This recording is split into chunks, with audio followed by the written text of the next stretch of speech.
Hello students, मैं अमित यादव आप सभी का अराइज इंस्टीट्यूट ऑफ एग्रीकल्चर के ऑनलाइन प्लेटफॉर्म पे हार्दिक स्वागत करता हूं।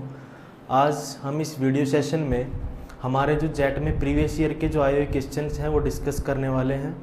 2004 से 2019 के बीच जितने भी क्वेश्चंस सेल बायोलॉजी और बायोमोलिक्यूल्स में पूछे गए क्वेश्चंस हैं, आज सिर्फ इसी टॉपिक के क्वेश्चंस हम डिस्कस करेंगे। तो जो हमारा पहला क्वेश्चन है वो है अर्धसूत्री विभाजन में क्रॉसिंग ओवर किस प्रावस्था में होता है। बात किसकी हो रही है? अर्धसूत्री विभाजन की। अर्धसूत्री मतलब बात हो रही है मियोसिस। अर्धसूत्री विभाजन को क्या बोलते हैं? मियोसिस। ठीक है। समसूत्री विभाजन को माइटोसिस। तो अर्धसूत्री विभाजन में क्रॉसिंग ओवर किस प्रावस्था में होता है? क्रॉसिंग ओवर का मतलब होता है कि ये एक क्रोमोसोम, ठीक है, और साथ में ये एक दूसरा इसका ही होमोलोगस क्रोमोसोम यानी कि समजातीय, ठीक है। होमोलोगस क्रोमोसोम का जो नॉन सिस्टर क्रोमेटिड्स होते हैं, ये तो इनकी सिस्टर क्रोमेटिड्स हैं आपस में, ये क्या है? सिस्टर क्रोमेटिड्स हैं। लेकिन अगर बात करें कि होमोलोगस क्रोमोसोम के नॉन सिस्टर क्रोमेटिड्स यानी कि ये वाला क्रोमेटिड और ये वाला क्रोमेटिड जब आपस में फ्यूज्ड कर जाएं या आपस में ओवरलैप कर जाएं, हम उसको बोलते हैं कि क्रॉसिंग ओवर है। तो ये जब मैंने आपको सेल साइकिल पढ़ाया तब मैंने बताया था कि जो क्रॉसिंग ओवर है वो जाइगोटीन स्टेज से दिखने लग जाता है, जैसे कि leptotene, pachytene, zygotene, diplotene, diakinesis, ये जो प्रोफेज की जो अवस्थाएं होती हैं इनमें हमें देखने को मिलता है कि स्टार्टिंग जाइगोटीन से हो जाती है, लेकिन कंप्लीटली विजिबल जो होता है वो हमें ये डिप्लोटीन स्टेज में होता है। ऐसी कंडीशन हमें डिप्लोटीन अवस्था में देखने को मिलती है, ठीक है। जब कंप्लीटली ये दोनों ओवरलैप कर जाएं, non sister chromatid, homologous chromosome की नॉन सिस्टर क्रोमेटिड्स आपस में ओवरलैप कर जाएं, हम उसको बोलते हैं क्रॉसिंग ओवर। और जब ये क्रॉसिंग ओवर होते हैं तो मान लो कुछ इस कंडीशन में हुआ होगा कि ये क्रोमोसोम की इधर ये रेड में बनाया है मैंने कि ये क्रोमोसोम नंबर 1 है, ठीक है, और इसका होमोलोगस क्रोमोसोम है ये क्रोमोसोम नंबर 2 है, सॉरी 1 ही है, तो होमोलोगस क्रोमोसोम है लेकिन ये दोनों। तो बाद में जब क्रॉसिंग ओवर हुआ होगा तब कुछ ऐसी कंडीशन देखने को मिली होगी, ठीक है। ये क्रोमोसोम नंबर 1 होमोलोगस क्रोमोसोम का, और इस तरीके से क्रॉसिंग ओवर हुआ होगा, ठीक है, यानी कि ये वाला रीजन और ये वाले रीजन आपस में क्या हो गए हैं? मिल गए। जब क्रॉसिंग ओवर हुआ है उसके बाद लास्ट में जैसे मान लो कि ये कोई क्रोमोसोम सीधा सीधा है इस तरीके से, ठीक है, और इसी तरीके से रेड कलर से मैं बनाऊं कि ये इसका होमोलोगस क्रोमोसोम है, रेड में ये इसका होमोलोगस क्रोमोसोम है। तो अगर ये नॉन सिस्टर क्रोमेटिड्स हैं आपस में तो क्रॉसिंग ओवर होगा तो इनमें एक एक्स शेप की संरचना बनती है, सेंट्रोमियर, जैसे ये सेंट्रोमियर्स हैं, इनमें ये सेंट्रोमियर्स हैं, ये सेंट्रोमियर्स हैं। तो जब ये कंडीशन आएगी तब कंडीशन कुछ ऐसी होगी कि जो ये वाला है ये इस तरीके से यहाँ सेंट्रोमियर है, उसके बाद इसके पास आ जाएगा रेड वाला, ठीक है, नीचे वाले का क्या हो गया? ऊपर, और जो नीचे जो रेड था उसके साथ में क्या आ गया है? येलो वाला, यानी कि ऊपर वाले की भुजा इसके पास आ गई। तो इस तरीके की कंडीशन हमें देखने को मिलती है और ये कंप्लीटली विजिबल हमें डिप्लोटीन स्टेज में होती है। तो हमारे यहाँ पे ऑप्शन में पहली है लेप्टोटीन, नहीं, इसमें थ्रेड लाइक स्ट्रक्चर्स देखी जाती हैं। जाइगोटीन में स्टार्ट हो जाता है। पैकाइटीन जो होती है वो जाइगोटीन से भी पहले वाली स्टेज होती है, ठीक है, इसमें भी क्रॉसिंग ओवर स्टार्ट नहीं होता है, लेकिन कंप्लीटली विजिबल जो होता है वो हमें डिप्लोटीन में होता है। डिप्लोटीन स्टेज 4th आंसर, ठीक है। उसके बाद हमारा जो अगला क्वेश्चन है वो है कोशिका झिल्ली के फ्लूइड मोज़ेक मॉडल के अनुसार लिपिड द्विस्तर के साथ होते हैं। अब आपको पता है कि हमारी जो मेम्ब्रेन होती है वो लिपिड बाइलेयर की बनी होती है, यानी कि इस तरीके से इसमें लिपिड जो है वो इस तरीके से लिपिड का इस तरीके से अरेंजमेंट होता है। लिपिड का जो हेड पार्ट होता है वो सरफेस की साइड में होता है और जो टेल पार्ट होता है वो मेम्ब्रेन में अंदर की साइड होता है। क्यों? क्योंकि जो इसका हेड पार्ट है ये हाइड्रोफिलिक होता है, यानी कि जल रागी होता है, और इसकी जो टेल पार्ट है वो हाइड्रोफोबिक होता है, यानी कि जल विरागी होता है। तो लिपिड जब फ्लूइड मोजेक मॉडल पढ़ाया तब मैंने लिपिड की ये बाइलेयर की स्ट्रक्चर बनाई थी, तब मैंने दिखाया था कि इसमें कुछ प्रोटीन्स मेम्ब्रेन में आर पार होती हैं, जिसको हमने कहा था ट्रांस मेम्ब्रेन प्रोटीन। कुछ प्रोटीन्स हमने कहा था कि इस तरीके से सरफेस पे रखी हुई होती हैं, वो बाहर की साइड भी हो सकती हैं और अंदर वाली सतह पे, यानी कि इंट्रिंसिक भी और यानी कि आंतरिक भी और बाह्य भी प्रोटीन। तो प्रोटीन जो है वो इसमें मेम्ब्रेन में धसी हुई फॉर्म में भी हो सकती है, मेम्ब्रेन की सतह पे लगी हुई भी हो सकती हैं। तो आपसे यही पूछा है कि लिपिड बाइलेयर के साथ होते हैं तो कौन होते हैं? प्रोटीन होते हैं। और प्रोटीन भी कैसे? दोनों सतहों पर प्रोटीन, ये भी सही है। लेकिन आगे वाली स्टेटमेंट क्या कह रहा है? प्रोटीन अंतः स्थापित मतलब अंदर प्रेजेंट है, ये भी सही है। केवल बाह्य स्तर पर प्रोटीन क्या कह रहा है कि अकेले सिर्फ या बाहरी प्रोटीन पाई जाती है, यानी कि बाह्य सतह पे पाई जाती है, अंत सतह पे नहीं पाई जाती। दूसरा कह रहा है कुछ प्रोटीन अंत स्थापित एवं कुछ सतह पर। ये बात इसमें सही है कि कुछ तो अंदर धसी हुई है और कुछ जो है सतह पर उपस्थित है। वो सतह बाहर की भी हो सकती है और वो सतह आंतरिक भी हो सकती है। तो हमारा जो इनमें सबसे करेक्ट आंसर जाएगा वो जाएगा फोर्थ वन। ठीक है, चलिए नेक्स्ट क्वेश्चन जो है वो है हमारा समसूत्री तर्कु, यानी कि हम कहें माइटोटिक स्पिंडल जो है वो बनता है। तो ये रेक्टिफिकेशन क्वेश्चन है। इसमें हमें पता है कि जो हमारा माइटोटिक स्पिंडल जो है वो ट्यूबुलिन प्रोटीन से बनता है, यानी कि इस तरीके से मैंने बताया था कि अल्फा और बीटा दो प्रकार की इस तरीके से प्रोटीन की सब यूनिट्स होती हैं जो डाइमर की फॉर्म में होती हैं। किसकी फॉर्म में? डाइमर की फॉर्म में होती हैं। और इस तरीके से इसमें अल्फा बीटा चलता है, यानी कि डाइमर अरेंज रहते हैं और एक क्या बनाते हैं? एक चेन बनाते हैं। ठीक है, यानी कि एक बहुलक बनता है, पॉलीमर बनता है, और पॉलीमर किसका बनता है? अल्फा बीटा के डाइमर का। और ये अल्फा बीटा क्या है? यही ट्यूबुलिन प्रोटीन है। ये अल्फा बीटा क्या है? ये ट्यूबुलिन प्रोटीन है। ठीक है, मैंने बताया था कि इधर जब जो बीटा वाला पार्ट है उस पर प्लस का साइन होता है और अल्फा वाले पे माइनस, मतलब कि पॉलीमराइजेशन जिसको हम बोलते हैं कि बहुलक जो है वो बीटा की साइड में बनता है, यानी कि हमारा जो नया डाइमर आएगा वो बीटा की साइड में अटैच होगा, अल्फा पे नहीं होगा। तो हमारी चेन इस तरीके से बनती जाती है। और फिर मैंने कहा था कि जब सेंट्रोमियर्स जो हैं जब इक्वेटर पे अरेंज होते हैं तब उनको वापस ये स्पिंडल फाइबर्स खींचते हैं, तब इनके ये अल्फा बीटा टूटते हैं, मतलब ये चेन जो है पहले उनको लेने जाती है, तब इसमें क्या होता है? इसका चेन का निर्माण होता है। फिर जब ये उनके सेंट्रोमियर से अटैच होकर जब उनको खींचती है वापस अपने ध्रुव की तरफ, तब इसकी जो चेन है वो टूटने लगती है। तो वो जब चेन टूटती है उसको हम बोलते हैं डीपॉलीमराइजेशन। तो डीपॉलीमराइजेशन कहाँ से हो रहा है? नेगेटिव एंड से, माइनस सिरे से। तो हमारे यहाँ पे ऑप्शन था थर्ड और यही हमारा आंसर होगा। उसके बाद बात कर रहा है विदलन में किस प्रकार का कोशिका विभाजन होता है। देखना, बात हो रही है क्लीवेज की। विदलन का मतलब है क्लीवेज, और क्लीवेज में हमने अभी डेवलपमेंट बायो डिस्कस नहीं किया। डेवलपमेंट बायो में हमारे ये चैप्टर आएगा क्लीवेज वाला। उसमें क्या होता है कि जैसे हम पढ़ते हैं कि कोई भी एग है उसके अंदर योक भरा हुआ होता है। ठीक है, अब योक में किस तरीके से डिवीजन होता है? हमने कहा कि सबसे पहला जो डिवीजन होता है वो होलोब्लास्टिक इक्वल डिवीजन होता है। तो इसका मतलब समान विभाजन होता है कि भाई एक सेल से 2 सेल बनती हैं, फिर 2 सेल से 4 सेल बनती हैं, 4 सेल से फिर 8 सेल्स बनती हैं। इस तरीके से इनमें क्या होता है? समान विभाजन होता है। तो हमें यहाँ पे जो हमारा आंसर हो जाएगा वो हो जाएगा सूत्री विभाजन, समान विभाजन होता है विदलन में। ठीक है, अगला क्वेश्चन है प्रोटीन संश्लेषण के स्थल हैं। इसमें ऑप्शन है साइटोसोल, ऑप्शन है ऑटोसोम, ऑप्शन है न्यूक्लियस, ऑप्शन है लाइसोसोम। क्या लाइसोसोम प्रोटीन संश्लेषण करवाता है? नहीं। क्या न्यूक्लियस प्रोटीन संश्लेषण करवाता है? न्यूक्लियस में तो डीएनए स्टोर फॉर्म में होता है, डीएनए स्टोर फॉर्म में होता है। डीएनए से एमआरएनए कहां बनता है? न्यूक्लियस में बनता है। लेकिन एमआरएनए जो है वो न्यूक्लियस से फिर साइटोप्लाज्म में आ जाता है। ठीक है, किसके माध्यम से?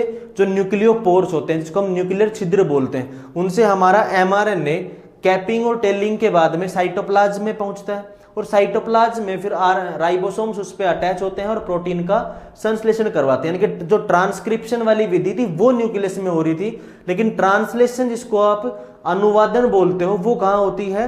साइटोप्लाज्म में। तो यहाँ जो ऑप्शन है वो आपके पास सही ऑप्शन जो है वो ऑटोसोम जो है वो तो क्रोमोसोम के लिए, गुणसूत्र के लिए है। तो ये भी स्टेटमेंट गलत है, ये भी गलत है, ये भी गलत है। तो यहाँ पे देखा जाए तो साइटोसोल हम इसको करेक्ट कर सकते हैं, लेकिन असली में आंसर इसका साइटोसोल भी नहीं है। यहाँ ऑप्शन जो है वो राइबोसोम आना चाहिए था। ठीक है, यहाँ आपका जो ऑप्शन है वो राइबोसोम होना चाहिए था। ठीक है, अगला जो क्वेश्चन है वो है डीएनए का आधार अनुक्रम, तो ये वाला है। ठीक है, अब ये पूछ रहा है कि उसी डीएनए का दूसरे स्टैंड पर आधार अनुक्रम क्या होगा। इसने कहा कि भाई ये CAT GAC TAC इस टाइप का किसी पे टेम्पलेट है, ये इसका बेस, ये बेसिस इस तरीके से हैं। तो कह रहा है कि उसी का जो दूसरा स्ट्रैंड है उस पे अनुक्रम कैसा होगा। तो C के अपोजिट क्या हो जाएगा G, A के अपोजिट क्या हो जाएगा T, T के अपोजिट क्या हो जाएगा A, G के अपोजिट C, A के opposite T, G A T G। Sequence क्या है, ये 5 प्राइम से 3 प्राइम है, तो ये 3 प्राइम से 5 प्राइम है। ठीक है, तो हमारे पास जो हमारी पहली स्टेटमेंट है वो है GAT। क्या ऐसा दिख रहा है कहीं पे इस वाले स्टैंड में? नया तो हमारा मतलब दूसरा स्टैंड तो ये है ना, ऊपर वाला तो दिया हुआ है नहीं। क्या GAC वाला ऐसी स्टेटमेंट इसमें दिख रही है? नहीं। क्या TAC करके ऐसी कुछ स्टेटमेंट इसमें दिख रही है? नहीं। क्या GAT GTG ऐसी कुछ स्टेटमेंट दिख रही है? देखना कि यहाँ पे इसमें एरर क्या हुआ है कि C से इसने G बाइंड करवाया, बिल्कुल सही है। ठीक है, उसके बाद A जो है उससे T बाइंड होना था, यहाँ पे इसमें एरर है। ठीक है, उसके बाद फिर जो T था उससे क्या था A बाइंड होना था, और G से क्या बाइंड होना था C बाइंड होना था, और A से क्या बाइंड होना था T बाइंड होना था। तो इसने क्या पूछा है कि इस तरीके से देखना कि आपके पास एक डीएनए का स्ट्रैंड है, दोबारा से देखना, इसने आपको क्वेश्चन में सिर्फ टेम्पलेट स्ट्रैंड में बेसिस की सीक्वेंसेस बताई हैं। इस तरीके से ये कोई डीएनए है। ठीक है, डीएनए पे ये सीक्वेंसेस दी हुई हैं CAT GAC और TAC, ये 5 प्राइम से 3 प्राइम। ठीक है, उसके बाद पूछ रहा है कि तो उसी डीएनए का दूसरे स्टैंड पर आधार अनुक्रम क्या होगा। तो आधार अनुक्रम अगर C का अपोजिट देखा जाए तो G होता है। ठीक है, और A का अपोजिट देखा जाए तो T होता है। ठीक है, यहाँ पे हमारे पास G वाला ऑप्शन एक इसमें है, एक इसमें है और एक इसमें है, लेकिन इनमें से TG के बाद T जो है वो किसी में भी नहीं है। ठीक है, उसके बाद जो हमारा T है उसके बाद क्या आना चाहिए, A आना चाहिए। ठीक है, उसके बाद हमारा G है, उसके बाद क्या आना चाहिए, C आना चाहिए। उसके बाद A के बाद में यहाँ पे T आ गया है।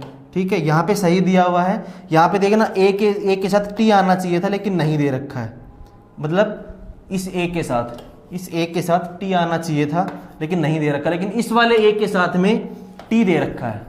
ठीक है, लेकिन इसमें गड़बड़ क्या है कि G के साथ में वापस G दे दिया, लेकिन C के साथ में इसने G करा। तो कहने का मतलब है कि यहाँ पे टाइपिंग एरर है। तो आपको ध्यान देना, G के साथ C आएगा, A के साथ T आएगा, ये G आएगा, ये A आएगा, ये T आएगा और ये G आएगा, और ये आपका क्या हो जाएगा, अनुक्रम हो जाएगा। ठीक है,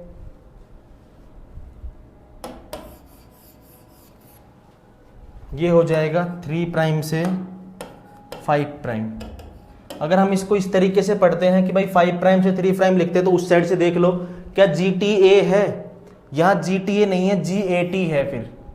फिर क्या GTC है? नहीं, फिर GTG है, फिर ATG है।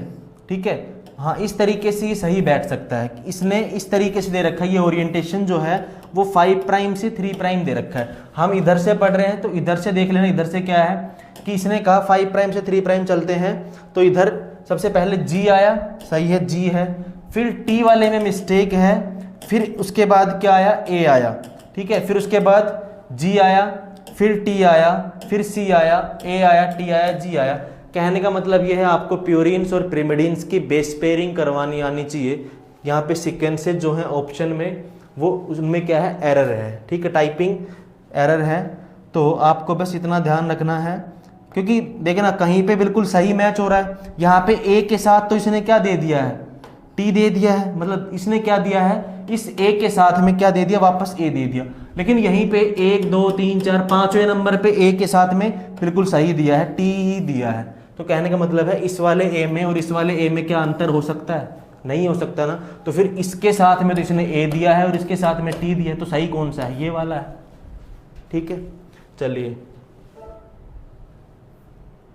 निम्नलिखित में से कौन सा इनिशिएशन कोडोन है। मैंने जब प्रोटीन संश्लेषण बताया था तब मैंने बताया था कि प्रोकैरियोट्स की बात करते हैं, तो प्रोकैरियोट्स में हमारा सबसे पहले जो इनिशिएशन कोडोन आता है उसको हम बोलते हैं एफ मिथियोनिन, उसको हम बोलते हैं एफ मिथियोनिन। और मिथियोनिन को कोड कौन करता है, कौन सा कोडोन, ए यू जी। और अगर यूकैरियोट्स की बात की जाए तो यूकैरियोट्स का जो फर्स्ट अमीनो एसिड है वो है मिथियोनिन। बस फर्क ये है दोनों में ही मिथियोनिन है, इस पे एफ लग गया है और एफ का मतलब है कि यहाँ इसके 64th पोजीशन पे फॉस्फेट ग्रुप अटैच होता है, इसलिए हम इसको एफ मिथियोनिन बोलते हैं। लेकिन आपको तो सिर्फ इस स्टैंडर्ड पे 11th 12th स्टैंडर्ड पे सिर्फ इतना ही ध्यान रखना है, मिथियोनिन जो होता है वो प्रारंभिक कोडोन होता है और उसको कोड, मिथियोनिन को कोड कौन करता है, AUG। तो आपके पास यहाँ AUG जो है वो एक यूनिवर्सल कोडोन है। AUG किसको कोड करता है, सिर्फ और सिर्फ मिथियोनिन को। तो पहला अमीनो एसिड क्या होगा, मिथियोनिन होगा, ठीक है, एक चीज मैंने बताई थी आपको। उसके बाद आपका जो अगला क्वेश्चन है वो है गोल्जी बॉडी के अंतर्गत होता है। गोल्जी बॉडी का जब मैंने सेल ऑर्गेनल्स कोशिकांग पढ़ाया था तब मैंने पढ़ाया था गोल्जी बॉडी का जो फंक्शन होता है वो सिक्रेशन का होता है। सिक्रेशन बोले तो स्त्रावण। गोल्जी बॉडी का जो फंक्शन होता है वो सिक्रेशन का होता है, ठीक है। तो कोशिकांग के फंक्शन, ये तो रट्टाफिकेशन क्वेश्चन है। गोल्जी बॉडी के अंतर्गत होता है उत्सर्जन नहीं, एक्सक्रीशन का काम नहीं होता, हाँ स्त्रावण का काम होता है। एटीपी संश्लेषण का माइटोकॉन्ड्रिया करता है, आरएनए संश्लेषण आपका न्यूक्लियोलस करता है, ठीक है। तो ऑप्शन जो होगा वो होगा बी। उसके बाद आपका जो अगला क्वेश्चन है वो कह रहा है समसूत्री विभाजन का नाम किसने प्रतिपादित किया था, तो आपका ऑप्शन होगा वोल्टर फ्लेमिंग ने, ठीक है। ये रटने वाला क्वेश्चन है, ध्यान रखना। निम्न कौन सी अगुणित कोशिका, निम्न में से कौन सी अगुणित कोशिका नहीं है, तो ये पूछ रहा है अगुणित मतलब भाई ये हैप्लॉइड कंडीशन में नहीं है, कौन सी इनमें से अगुणित कोशिका नहीं है, मतलब कि हैप्लॉइड सेल इनमें से कौन सी नहीं है। तो देखना, प्राथमिक ध्रुव कोशिका रॉन्ग आंसर है। ये कोशिकाएं कैसी होती हैं, डिप्लॉइड्स होती हैं, द्विगुणित होती हैं। द्वितीयक ध्रुव कोशिका भी क्या होती हैं, द्विगुणित होती हैं। प्राथमिक अंडक प्राइमरी ऊसाइट जो रहता है वो आपकी कैसी सेल्स रहती हैं, हैप्लॉइड सेल्स होती हैं।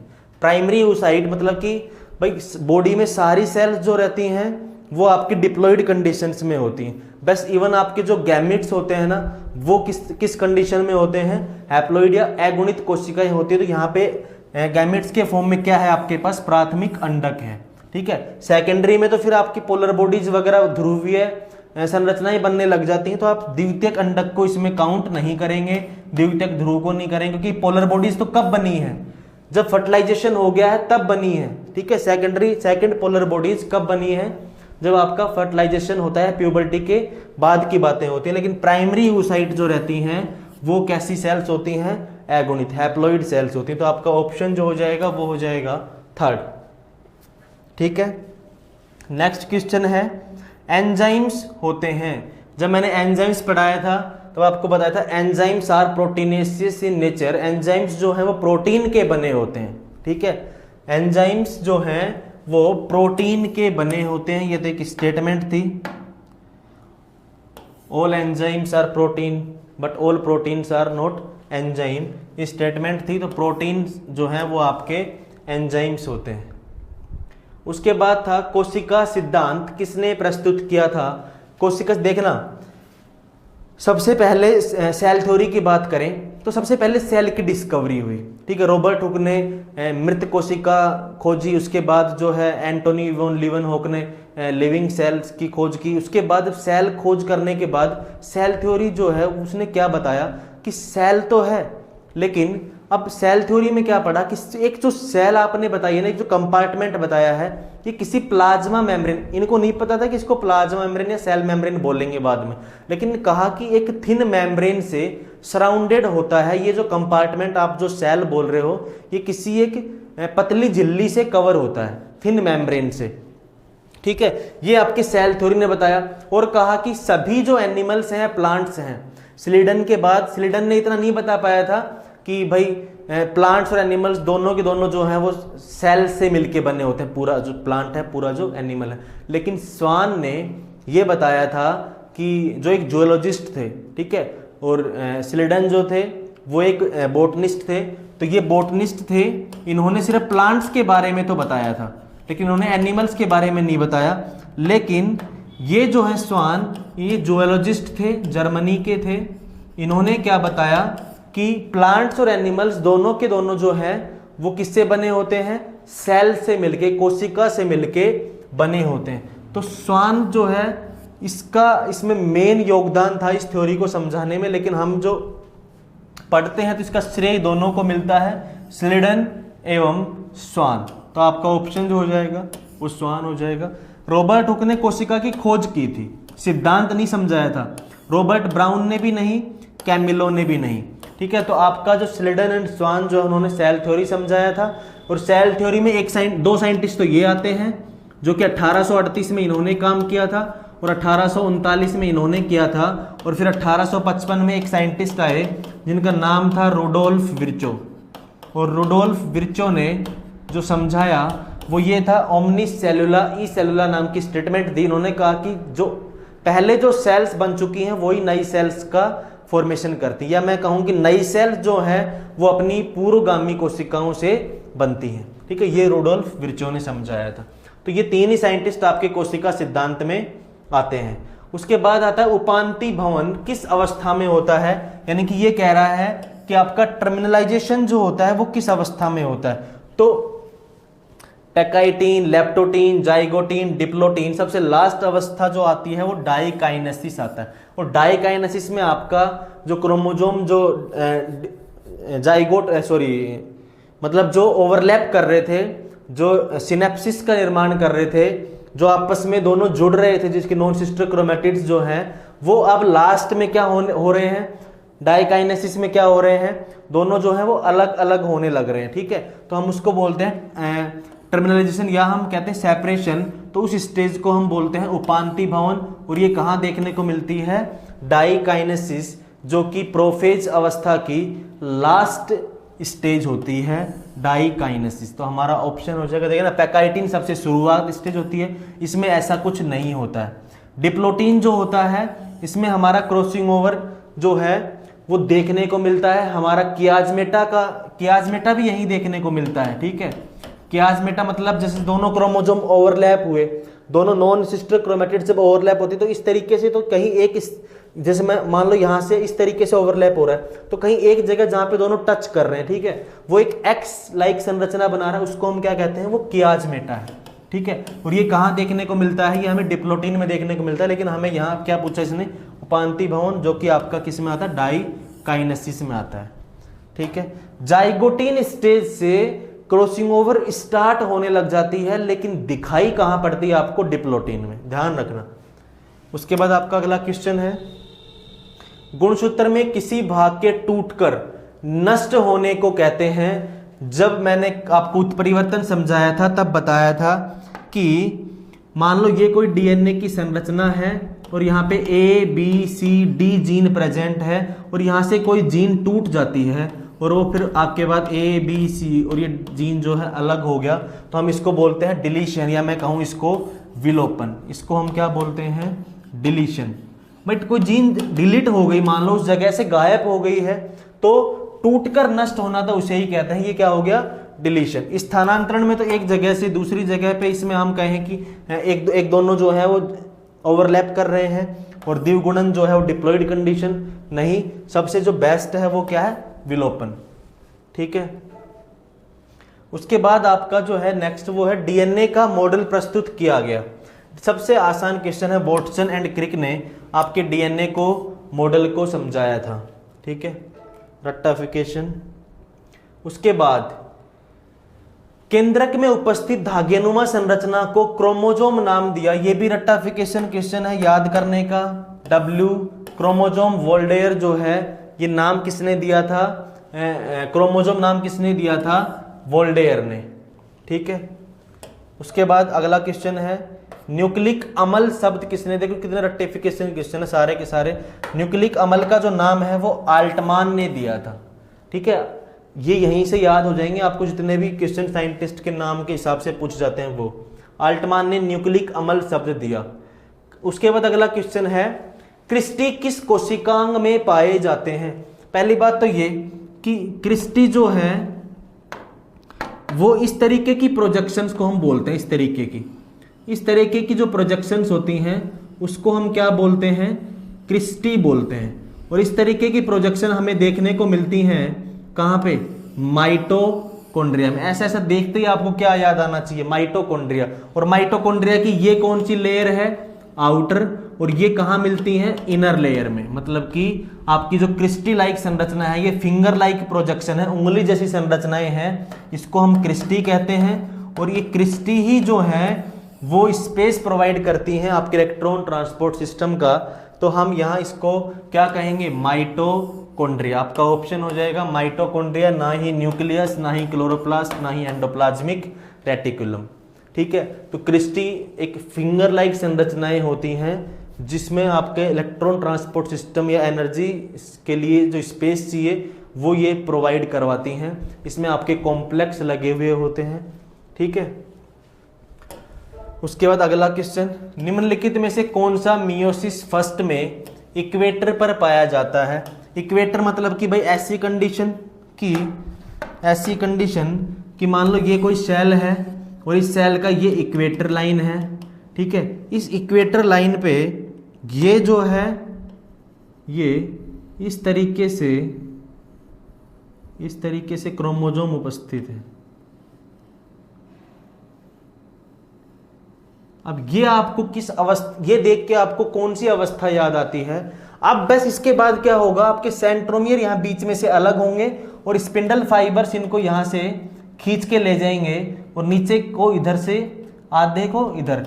तो ये जो बाईवैलेंट है इसको हम क्या बोलते हैं, ये बाईवैलेंट की फॉर्म में है, बाईवैलेंट की फॉर्म में है।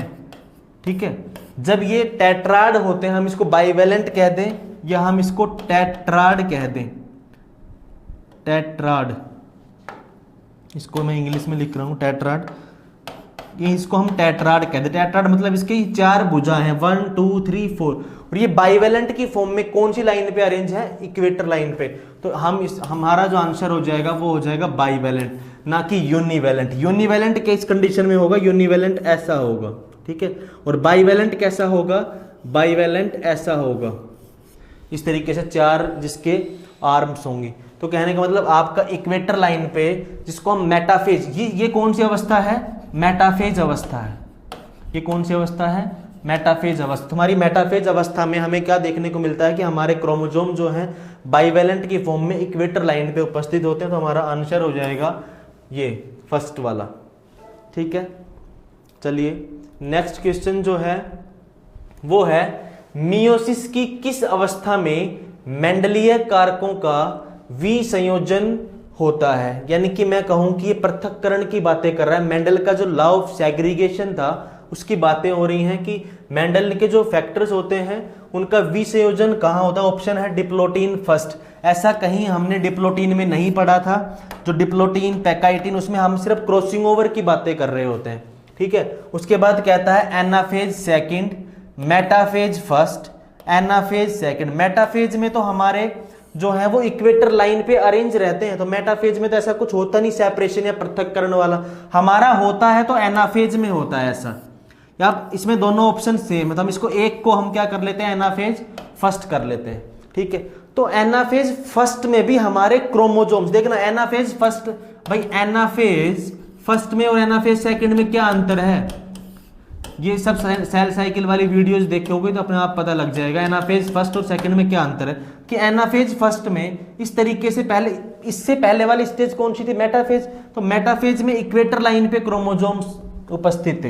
तो इसमें क्या हुआ कि आपके क्रोमोजोम्स इस तरीके से जो है वो उपस्थित होते हैं, ठीक है। इस तरीके से आपके क्रोमोजोम जो है वो उपस्थित थे, किसमें थे, ये मेटाफेज में थे। फिर एनाफेज में क्या हुआ, एनाफेज बना रहा हूं, एनाफेज में ये क्रोमोजोम्स ऊपर की तरफ खींचने लगते हैं। तो आपका माइटोसिस और मियोसिस में यही फर्क है।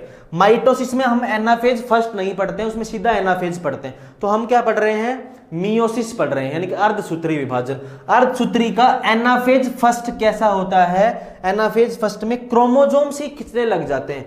एक क्रोमोजोम ऊपर खींच के चला जाता है इस तरीके से, इस तरीके से एक क्रोमोजोम जो है वो ऊपर की साइड जा रहा होता है, और आपका दूसरा क्रोमोजोम जो है वो नीचे की साइड आ रहा होता है। इस तरीके से क्रोमोजोम ही सेपरेट हो जाते हैं, पूरे का पूरा क्रोमोजोम इस तरीके से सेपरेट नीचे की तरफ आ जाते हैं ये, ठीक है, इस तरीके का। लेकिन अगर आप बात करो किसकी, माइटोसिस की, समसूत्री विभाजन की, तो उसमें क्या होता था, बीच में से मेटाफेज पे तो चलो पूरे का पूरा क्रोमोजोम बाइवेलेंट की फॉर्म में था, लेकिन बाद में सेंट्रोमियर बीच में डिवाइड होके ये एक भुजा ऊपर खींचती थी और एक भुजा नीचे। लेकिन मियोसिस में, मियोसिस फर्स्ट में, मियोसिस फर्स्ट है तो एनाफेज भी फर्स्ट है, क्या होता है, पूरे का पूरा क्रोमोजोम ही खींचता है, सेंट्रोमियर डिवाइड नहीं होता। लेकिन एनाफेज सेकंड में क्या होता है भाई, एनाफेज सेकंड में आपका जो ऊपर खींचेगा एनाफेज में, तो आपके इस तरीके से सेंट्रोमियर खींचेंगे, इस तरीके से सेंट्रोमियर में से विभाजित होके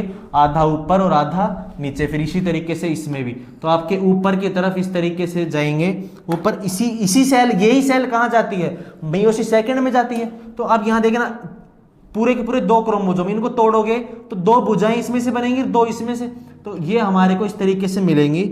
इस तरीके से जो हमारा सेपरेट होके आएंगे वो इस तरीके से आएंगे, इस तरीके से, ठीक है। तो हमारे पास ये फिर जो है वो 4 सेल्स बना लेंगे, और नीचे फिर से हमारे पास ये 4 भुजाएं इस तरीके से आ जाएंगी, इस तरीके से।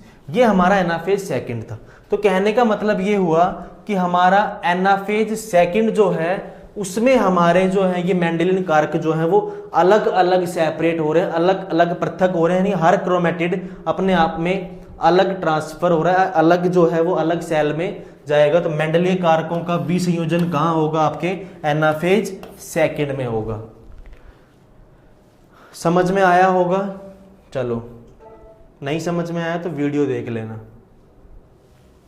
सिनेप्सिस किसके बीच में होता है, सिनेप्सिस का मतलब है क्रॉसिंग ओवर के टाइम पे, जब आपके जो सिस्टर नॉन सिस्टर क्रोमेटिड्स हैं वो आपस में जब ज्वाइंट होते हैं, ओवरलैप होते हैं, उसको हम क्या बोलते हैं, सिनेप्सिस बोलते हैं। तो यहाँ ये पूछ रहा है सिनेप्सिस का मतलब है, यहाँ जो पूछ रहा है कि सिनेप्सिस का मतलब क्या पूछ रहा है, ये क्रॉसिंग ओवर पूछ रहा है। और क्रॉसिंग ओवर को हम क्या बोलते हैं, जीन विनिमय बोलते हैं। क्रॉसिंग ओवर को हम क्या बोलते हैं, जीन विनिमय। और मैंने अभी थोड़ी देर पहले बताया क्रॉसिंग ओवर हमेशा समजातीय है, यानी कि होमोलोगस क्रोमोजोम। जैसे मैंने कहा कि एक क्रोमोजोम तो ये है, ठीक है, और एक क्रोमोजोम इस तरीके से है, तो ये आपस में सिस्टर क्रोमेटिड है, ये आपस में बहन है, ये बहन है, ये बहन है, लेकिन ये नॉन सिस्टर है दोनों आपस में। तो इनके और इनके बीच में ही तो होता है क्रॉसिंग ओवर, इसके और इसके बीच में। तो बात यह है क्रोमोजोम तो समजातीय होगा, लेकिन उसकी नॉन सिस्टर क्रोमेटिड्स होंगी। तो हमारा सेकंड ऑप्शन हो जाएगा समजातीय क्रोमोजोम के नॉन सिस्टर क्रोमेटिड के बीच, ठीक है। उसके बाद हमारा जो नेक्स्ट क्वेश्चन है वो है डीएनए किसमें होता है। देखना मैंने आपको अभी नेक्स्ट जो वीडियो आएंगे उसमें आप पढ़ोगे कि आरबीसी में, आरबीसी एक ऐसी कोशिका है जिसके पास न्यूक्लियस नहीं उपस्थित, माइटोकॉन्ड्रिया नहीं उपस्थित, यानी कि इसके अंदर कोशिकांग अनुपस्थित है, ठीक है। फिर बात आती है कि माइटोकॉन्ड्रिया नहीं है तो एनर्जी कैसे, तो ये ग्लाइकोलाइसिस के माध्यम से एनर्जी प्राप्त करती है। लेकिन जो मैच्योर आरबीसी होती है, जैसे कुछ में कैमल फिलेलेमा की बात करें तो इनमें मैच्योर आरबीसी में क्या होता है, डीएनए उपस्थित होता है। तो बात यहाँ है कि डीएनए किसमें होता है, परिपक्व आरबीसी में, मैच्योर आरबीसी में डीएनए उपस्थित होता है, शुक्राणु में नहीं। परिपक्व श्वेत कणिका मैच्योर डब्ल्यूबीसी की बात कर रहा है, रूट हेयर की बात कर रहा है, ठीक है। डीएनए किसमें होता है, तो ये है परिपक्व लाल रक्त कणिका। आरबीसी में ये कोशिका अंग रहित कोशिका होती है, इसमें कोशिका अंग जो है वो क्या है,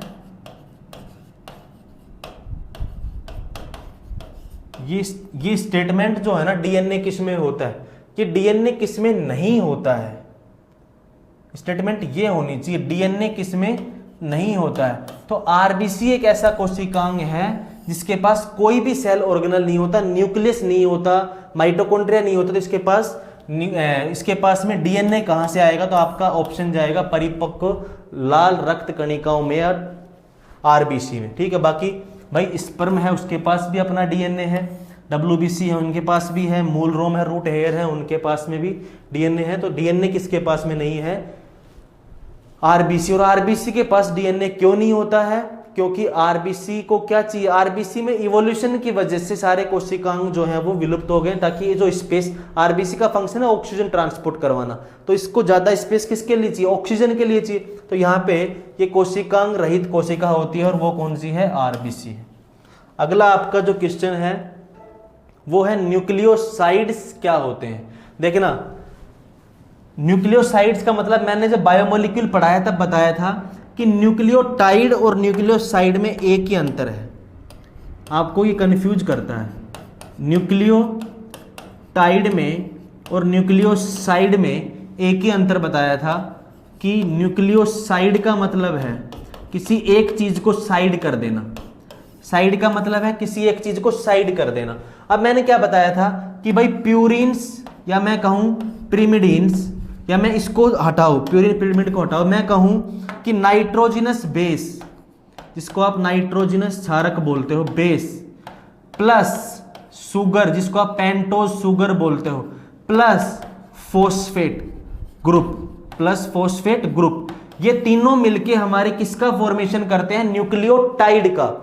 न्यूक्लियोटाइड में जो टी वर्ड आता है ना, इस इंग्लिश में लिखे तो टी वर्ड को हम टोटल से याद रखते हैं कि जिसमें तीनों चीज उपस्थित हो, नाइट्रोजनस बेस भी हो, शुगर भी हो और फोस्फेट ग्रुप भी हो, वो तो हमारा न्यूक्लियोटाइड है। लेकिन न्यूक्लियोसाइड में हम एक चीज को साइड करते हैं और वो कर देते हैं फोस्फेट समूह को। तो न्यूक्लियोसाइड में हमारा क्या नहीं होता, फोस्फेट समूह को छोड़कर बाकी सब होते हैं, फोस्फेट समूह नहीं होता न्यूक्लियोसाइड में।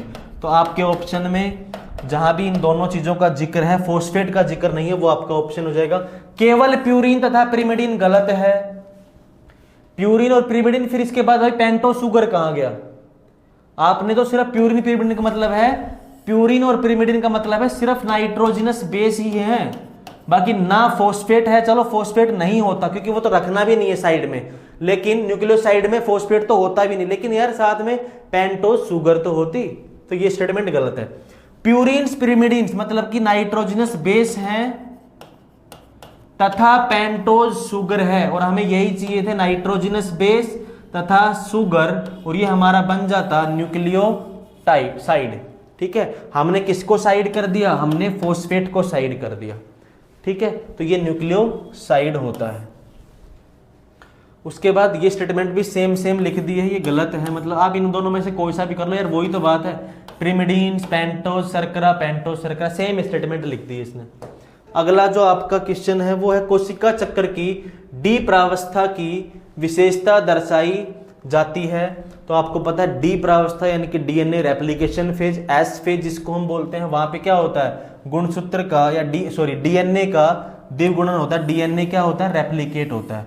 तो यहाँ आपका ऑप्शन हो जाएगा डीएनए के द्विगुणन द्वारा। क्रोमोजोम का नंबर सेम रहता है लेकिन डीएनए जो है उसकी अमाउंट डबल होती जाती है।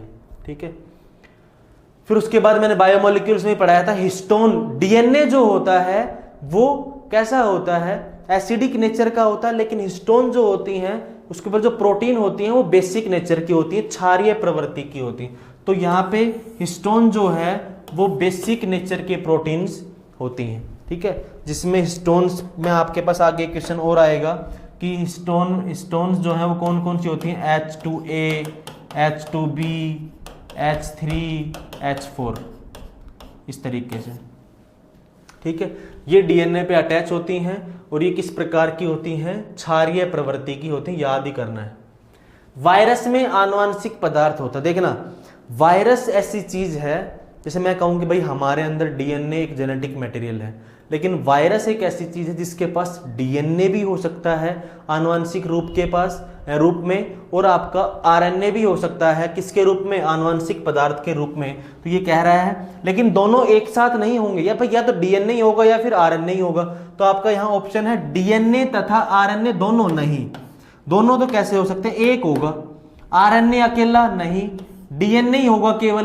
भाई डीएनए, ये कह रहा है डीएनए, तो क्या डीएनए होगा, नहीं आरएनए भी तो हो सकता है। क्या आरएनए ही होगा, डीएनए नहीं होगा, तो डीएनए भी हो सकता है। तो ऑप्शन फोर्थ जाएगा, डीएनए अथवा आरएनए, या तो डीएनए या फिर आरएनए।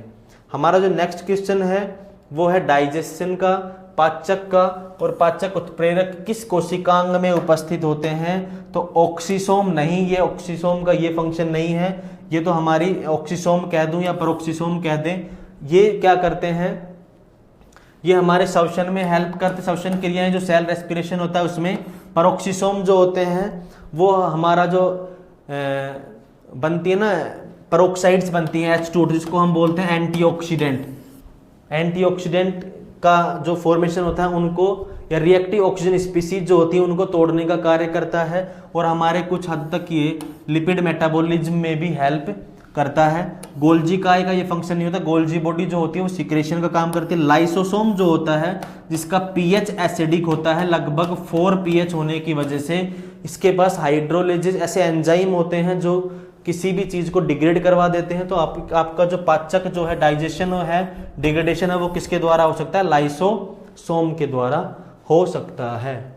अगला क्वेश्चन जो है वो है सेंट्रोमियर का विभाजन होता है, मैंने थोड़ी देर पहले ही बताया था। सेंट्रोमियर का विभाजन कहाँ होता है भाई, ऑप्शन है अर्धसूत्री के प्रोफेज में, बिल्कुल गलत बात है, प्रोफेज में तो विभाजन होने लगता ही नहीं है। समसूत्री के प्रोफेज में, ये प्रोफेज आ गया तो गलत बात है। समसूत्री के एनाफेज में, देखना मेटाफेज में तो भाई आपके क्रोमोजोम आके इक्वेटर पे अलाइन हो गए, लेकिन एनाफेज में वो खिंचने लगते हैं। तो विभाजन किस में होता है, एनाफेज में होता है।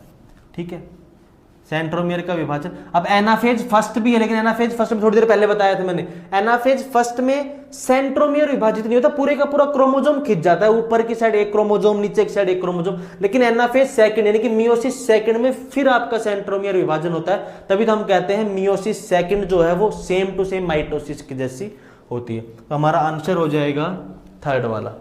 ठीक है, अगला क्वेश्चन है, यीस्ट में कोशिका विभाजन होता है।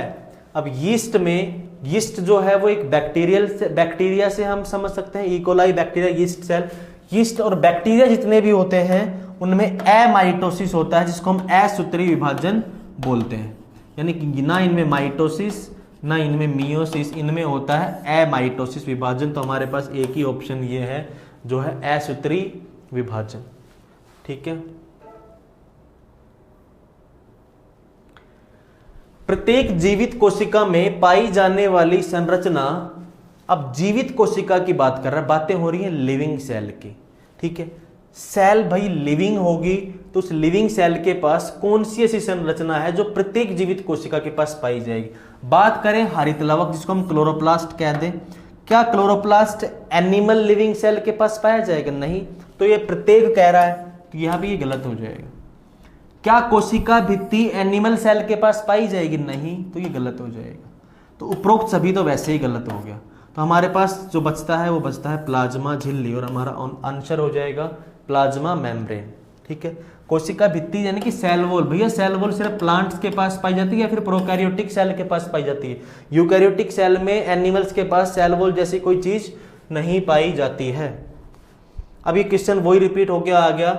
हमने कहा कियाजमेटा, जिसको मैंने कहा वो एक्स लाइक संरचना बनती है जब क्रॉसिंग ओवर होने लगता है क्रोमोसोम्स में, तो उसको हम कियाजमेटा कहते हैं। और वो कहाँ देखने को मिलता है हमें, डिप्लोटीन में। ये क्वेश्चन जो है या तो कियाजमेटा का पूछ ले या क्रॉसिंग ओवर का पूछ ले, जीन विनिमय का। ध्यान रखना ये क्वेश्चंस जो है पूछे जाते हैं डिप्लोटीन अवस्था में और ऐसे क्वेश्चंस रिपीट होने के चांस होते हैं।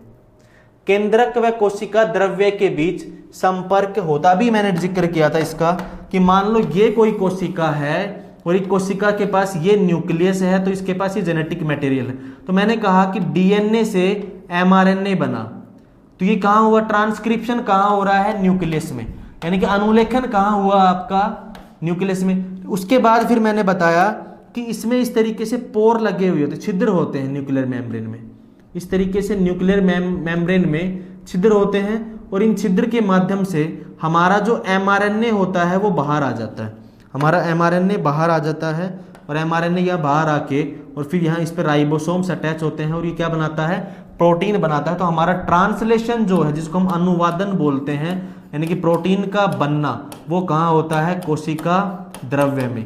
तो अब ये क्वेश्चन पूछ रहा है कि आपका एमआरएनए या फिर मैं कहूँ कि न्यूक्लियस का जो द्रव्य है ये और साइटोप्लाज्म कोशिका का जो द्रव्य है इसके बीच संपर्क किसके माध्यम से होता है, इन न्यूक्लियस छिद्र के माध्यम से। ये क्या है, केंद्रक छिद्र, न्यूक्लियर पोर, ठीक है। यही पोर है जो एमआरएनए का ट्रांसपोर्ट करवाते हैं, ठीक है। तो यहां आपका ऑप्शन हो जाएगा नाभिकीय छिद्रों द्वारा, आपका ऑप्शन हो जाएगा नाभिकीय छिद्रों द्वारा। उसके बाद है राइबोसोम्स बने होते हैं।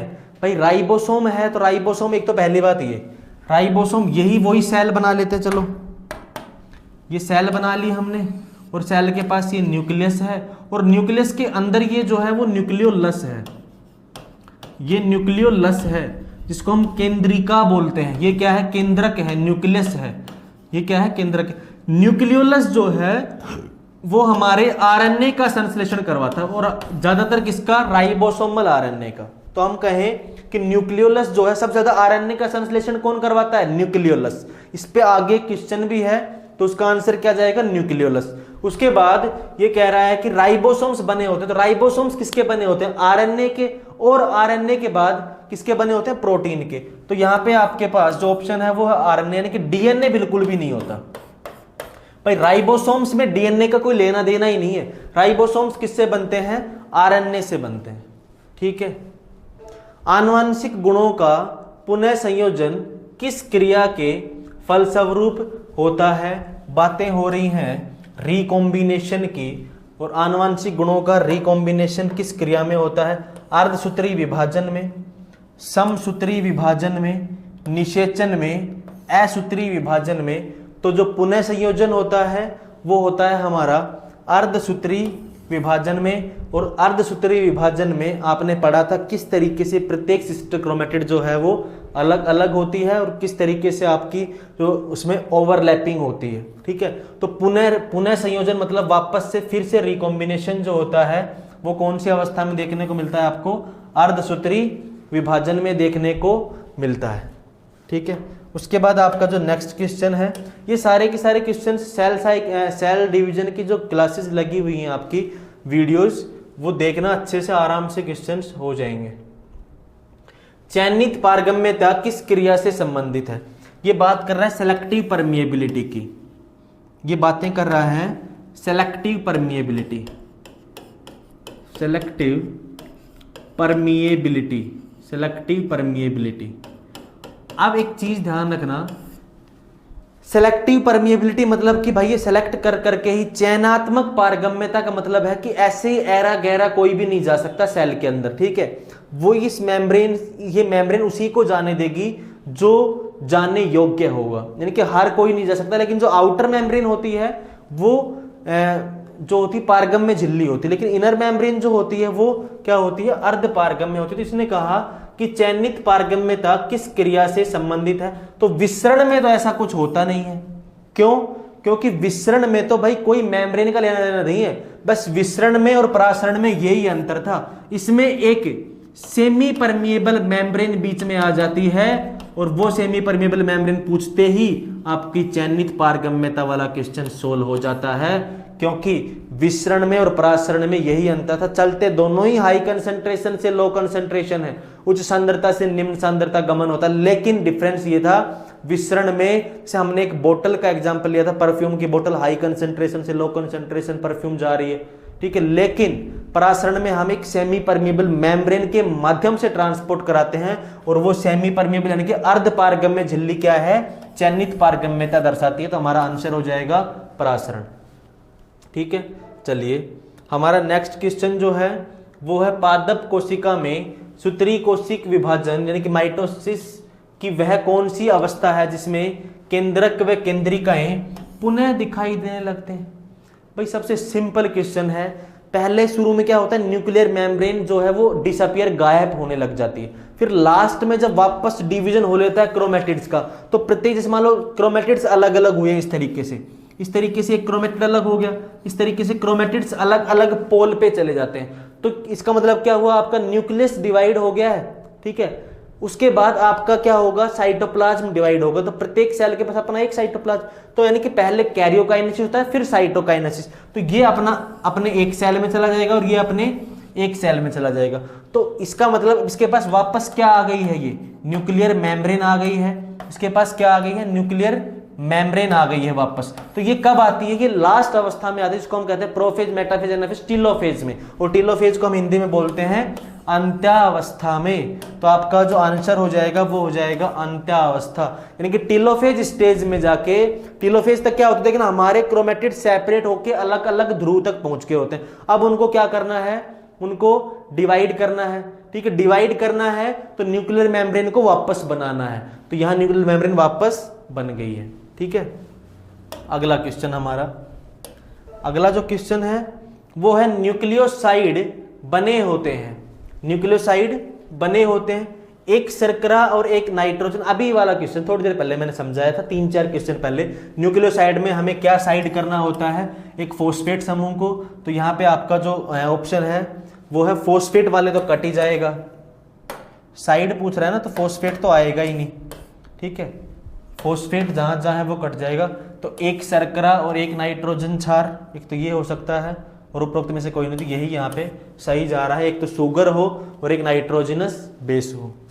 ठीक है, उसके बाद आपका जो अगला क्वेश्चन है वो है 38 नंबर क्वेश्चन, 2016 में पूछा गया क्वेश्चन, लेफ्ट हैंडेड डीएनए। ध्यान रखना, आपके पास डीएनए है ए डीएनए, आपके पास डीएनए है बी डीएनए, आपके पास डीएनए है जेड डीएनए, आपके पास एक ही ऐसा डीएनए है जो लेफ्ट हैंडेड होता है, यानी कि बाईं हाथ में इसकी कुंडलन होता है, और वो होता है आपका जेड डीएनए। ये याद करने का क्वेश्चन है, एक जेड डीएनए को छोड़ के बाकी सारे डीएनए जो होते हैं वो राइट हैंडेड होते हैं। ठीक है, एक यही अकेला कैसा है, लेफ्ट हैंडेड कोइल्ड डीएनए है, यानी कि एंटी क्लॉकवाइज इसमें कुंडलन होता है, क्लॉकवाइज नहीं होता है। ठीक है, इसकी दोनों स्ट्रैंड तो आपको ये चीज जो है वो ध्यान रखना, यानी कि यही एक जेड डीएनए ही लेफ्ट हैंडेड है, बाकी बी डीएनए जो अपने में पाया जाता है राइट हैंडेड है, और ए डीएनए भी क्या है, राइट हैंडेड है। तो ये चीज ध्यान रखना। ठीक है, चलिए नेक्स्ट क्वेश्चन है आपका, राइबोसोम की 40S उपिकाई में होता है। अब देखना पहले तो ये कि भाई यूकैरियोट की बात करें तो हमारे पास 80S राइबोसोम पाया जाता है। यूकैरियोट्स में हमारे पास राइबोसोम कैसा पाया जाता है, 80S। अब 80S राइबोसोम किस में पाया जाता है, यूकैरियोट्स के केस में। अब 80S किस किस से मिलके बनता है, एक स्मॉल सब यूनिट और एक लार्ज सब यूनिट। अब स्मॉल सब यूनिट और लार्ज सब यूनिट में अगर मैं तोड़ूं तो इसमें 60S तो लार्ज और 40S जो है वो स्मॉल बनती है। ठीक है, उसके बाद में फिर इसने और गहराई से क्वेश्चन पूछा, तो इसने कहा कि इसकी स्मॉल सब यूनिट जो है उसमें क्या क्या पाया जाता है। तो स्टूडेंट्स, इसकी स्मॉल सब यूनिट के पास एक तो 23.5 और एक इसके पास 18S पाया जाता है। तो यहाँ पे ना 23 तो है नहीं, तो हमारे पास जो ऑप्शन है वो 18S है, तो आपका आंसर हो जाएगा 18S राइबोसोमल आरएनए। अगर यहाँ यूकैरियोट की जगह प्रोकैरियोट पूछे, ठीक है, अब 40S पूछ लिया, मतलब कि क्या पूछ लिया, यूकैरियोट पूछ लिया।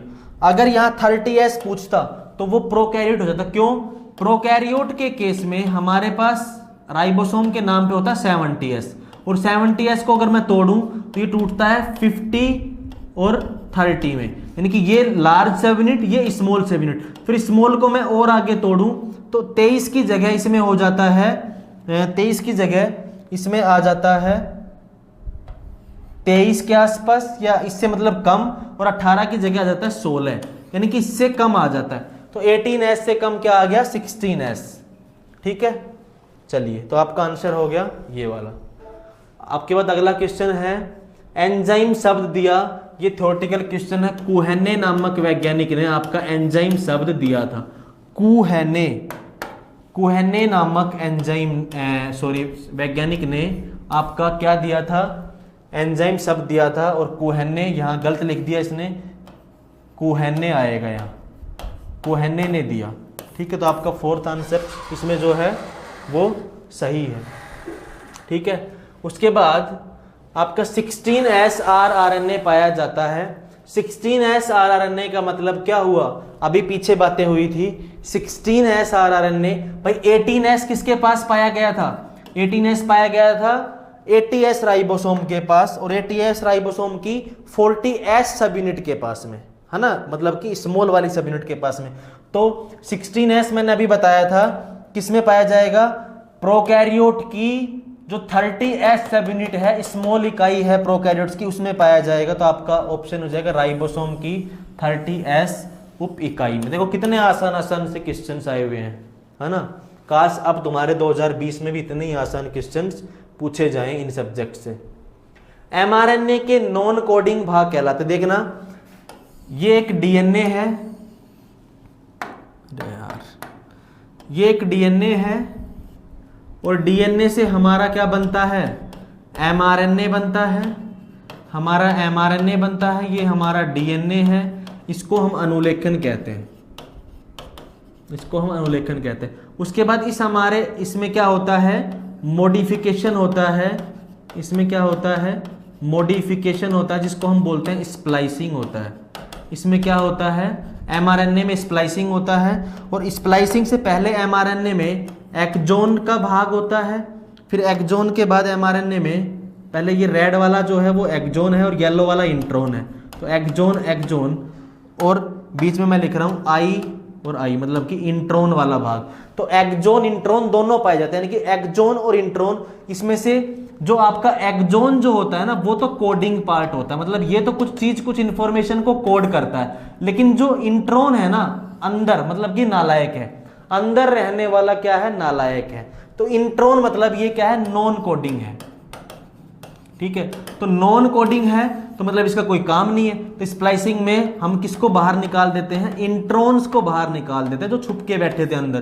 तो अब हमारे पास क्या बचता है स्प्लाइसिंग के बाद, हमारे पास ऐसा कलर का दिखता है, यानी कि हमारे पास अब क्या है, mRNA के नाम पे पूरी एक्जोन ही एक्जोन उपस्थित है, एक्जोन ही एक्जोन उपस्थित है, यानी कि पूरी कोडिंग इंफॉर्मेशन है। तो mRNA के नॉन कोडिंग भाग को क्या कहते हैं, इंट्रोन। क्या कहते हैं, इंट्रोन। और हमारा ऑप्शन ये हो जाएगा। ठीक है, चलिए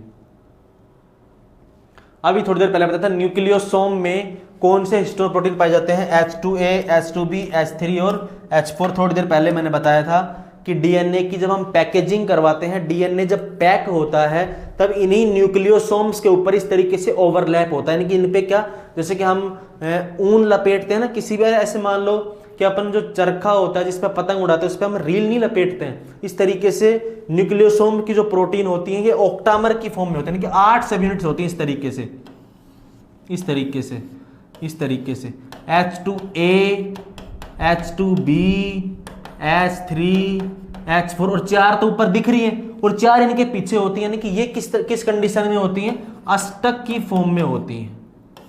ठीक है, ऑक्टामर की फॉर्म में। और फिर एक दूसरा न्यूक्लियोसोम इसके जस्ट आगे फिर दूसरा न्यूक्लियोसोम मिलेगा इस तरीके से, यानी कि इस तरीके से हमें काफी सारे न्यूक्लियोसोम्स मिलते हैं। तो पहले डीएनए यहां लिपटेगा, फिर एक लिंकर डीएनए की फॉर्म में इस तरीके से आएगा, फिर इस पे ओवरलैप करेगा इस तरीके से, फिर इस तरीके से आएगा, फिर इस पे ओवरलैप करेगा। तो ये जो लिंकर डीएनए होता है इसको हम H1 कहते हैं, इसको हम क्या कहते हैं, लिंकर डीएनए है ये क्या है, H1। तो ये भी ध्यान रखना, कभी क्वेश्चन ये भी पूछ सकता है कि लिंकर डीएनए कौन सा है। ये H1 यहां आ गया ना, ये H1 यहां आ गया, इसलिए ही गलत हो गया।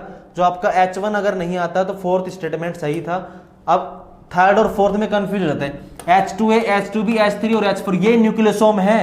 न्यूक्लियोसोम हमने क्या बोला, ऑक्टामर होता है, यानी कि इनकी दो दो सब यूनिट होंगे। H2A 2 होंगे, ये 2 होंगे, ये 2 होंगे, ये 2 होंगे, तो 8 हो गए। लेकिन यहाँ H1 जो है वो न्यूक्लियोसोम, दो न्यूक्लियोसोम को ज्वाइंट करने का काम करता है, जोड़ने का कार्य करता है, इसलिए हम इसको बोलते हैं लिंकर डीएनए। हमारा जो अगला क्वेश्चन है वो है एंजाइम क्रिया का प्रेरित आसंजन सिद्धांत प्रतिपादित किया। देखना, कोसलैंड नाम का एक वैज्ञानिक था जिसने ये हाइपोथेसिस दी। उन्होंने समझाया कि मान लो ये कोई एंजाइम है, ठीक है, ये कोई एंजाइम है और इस एंजाइम के पास, इस देखना दोबारा से देखना, ये कोई एंजाइम है और एंजाइम के पास ये इस तरीके से एक एक्टिव साइट है, उसका सक्रिय स्थल है। तो इसने क्या कहा कि भाई सपोज करना कि ये इसके पास कोई इस तरीके का जो है वो आपके पास क्या है, सबस्ट्रेट है। अब देखना, सबस्ट्रेट इस प्रकार का है कि, और थोड़ा गहरा बनाता, अगर इस तरीके का बनाता ना, मान लो इस तरीके का सबस्ट्रेट बनाता, तो हम कहते कि हाँ ये फिट आ जाता इसमें। भाई अपनी जो थ्योरी थी लोक की मॉडल के हिसाब से क्या था कि एंजाइम और सबस्ट्रेट आपस में क्या इसके सक्रिय स्थल में फिट होना चाहिए।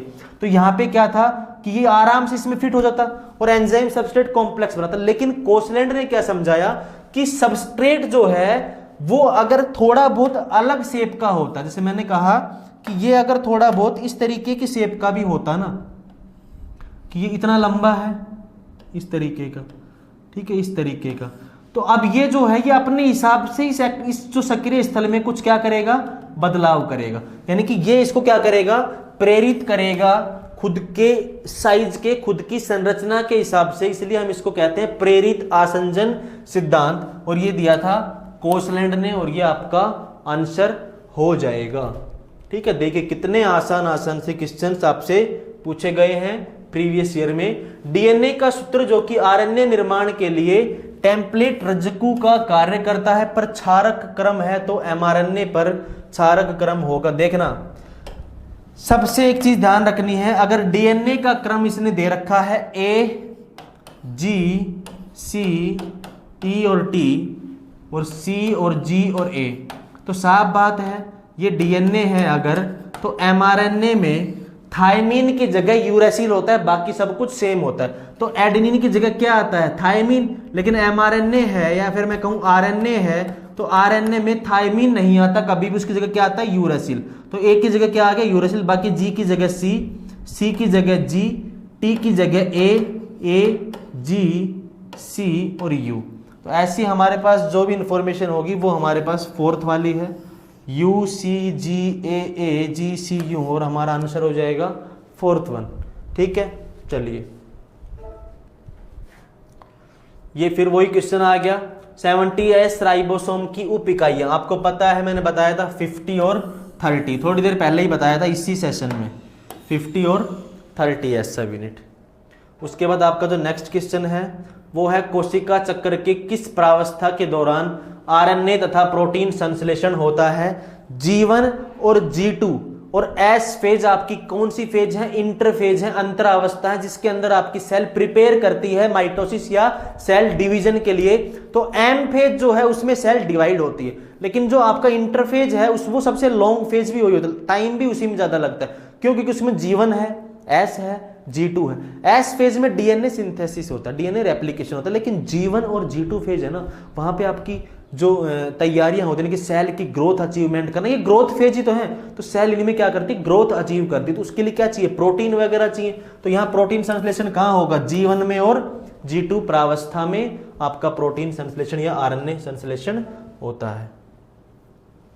ये मैंने बताया थोड़ी देर पहले, कोशिका सिद्धांत वाला क्वेश्चन था तब कि ओमनी सेलुलर ई सेलुलर स्टेटमेंट कोशिका सिद्धांत में मुझे साइंटिस्ट ने दी थी, वो रुडोल्फ विर्चो थे, ये रहे। इन्होंने कहा था कि नई जो बनने वाली सेल्स हैं वो अपनी पूर्वगामी सेल से बनती हैं। ओमनी सेल्ला का मतलब यही था कि नई कोशिकाओं का निर्माण पूर्व स्थित कोशिकाओं के विभाजन से होता है। ये रुडोल्फ विर्चो ने समझाया था। ये मैंने थोड़ी देर पहले ही आपको सेल थ्योरी वाला क्वेश्चन कोशिका सिद्धांत वाले क्वेश्चन में डिस्कस किया था। अब कह रहा है पादप कोशिका भित्ति की मध्य पटलिका बनी होती है, बहुत ही रट्टाफिकेशन क्वेश्चन है, इसमें ये क्वेश्चन बहुत इंपॉर्टेंट भी है, यहाँ ये क्वेश्चन रिपीट होने के चांसेस बहुत ज़्यादा हैं।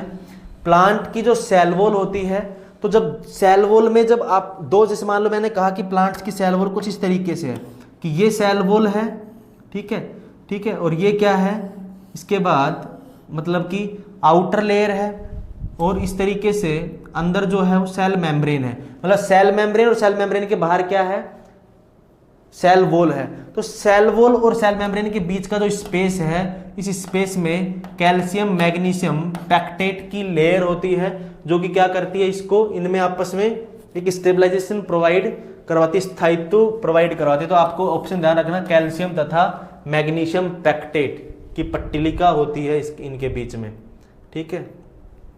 कोशिकाओं में आरएनए का मुख्य भाग इनमें पाया जाता है, थोड़ी देर पहले ही बताया था। न्यूक्लियस के अंदर जो न्यूक्लियोलस उपस्थित होता है, जिसको हम केंद्रिका बोलते हैं, उस केंद्रिका में ही क्या होता है, न्यूक्लियोलस में क्या होता है, राइबोसोम का संश्लेषण सबसे अधिक होता है, क्योंकि राइबोसोम का संश्लेषण ही यही करवाता है। न्यूक्लियस ये है, सेल ये है, सेल के अंदर न्यूक्लियस ये है, और अंदर ही अंदर क्या है, न्यूक्लियोलस है, अंदर ही अंदर क्या है, केंद्रिका है, फिर आपका क्या है, केंद्रक है, और फिर आपका क्या है, कोशिका द्रव्य है। तो कहने का मतलब है आपके राइबोसोम का संश्लेषण कहां से कौन करता है, राइबोसोम का संश्लेषण करता है न्यूक्लियोलस। तो यहां सबसे ज्यादा मात्रा किस में हो जाएगी, न्यूक्लियोलस में। और फिर राइबोसोम जो है, राइबोसोम का पूछा, आरएनए का पूछा, सॉरी, आपका आरएनए का संश्लेषण करवाता है, और आरएनए में भी कौन से आरएनए का, आरएनए का। थोड़ी देर पहले ही बताया था मैंने, थोड़ी सी देर पहले। तो आरएनए फिर बाद में किसका फॉर्मेशन करवाते हैं, राइबोसोम का, ठीक है। तो ये आपका आज का सेशन था, बहुत ही आसान से क्वेश्चंस आपके प्रीवियस ईयर में पूछे हुए थे। आशा करता हूं इस साल 2020 में भी आपका 2020 में भी यही जेट के एग्जाम में ऐसे ही इजी क्वेश्चंस आपसे पूछे जाएं, ठीक है, और आप उनके बेहतरीन तरीके से आंसर दे पाओ। आज के लिए इतना ही, धन्यवाद।